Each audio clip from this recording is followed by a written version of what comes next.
Ang dumi na ng pagkatao niya, pero kinalawang ba?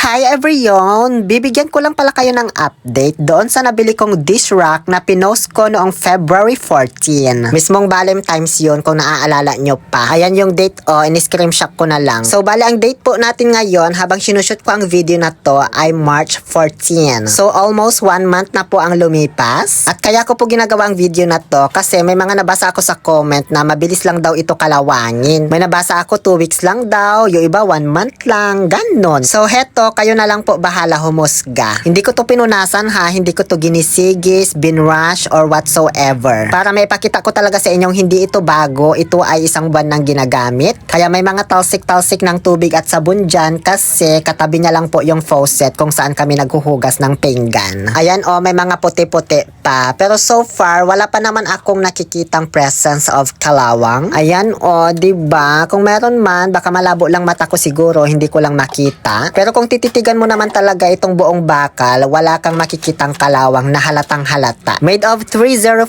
stainless steel kasi ito. Kaya hindi basta-basta at hindi agad-agad kinakalawang talaga. Isa pa sa napansin ko dito guys, yung tornilyo na ginamit dito, hindi rin kinalawang. Kasi usually, yun yung nauunang kalawangin kasi mostly stainless lang yung ginamit sa mga bakal, pero pagdating dun sa tornilyo, hindi na. Ayan wala pa rin talaga akong mapansin o mahalata na may kalawang na. Madumi lang kasi hindi nalinisan, pero wala pa rin naman kalawang after 1 month. Pero syempre, hindi ko pa rin ina-assume na hindi talaga to kakalawangin at all. Kasi lahat naman ng bagay may hangganan. Sabi nga nila, diba, nothing is permanent in this world. Even the hardest parts and the thickest walls will not remain as it is.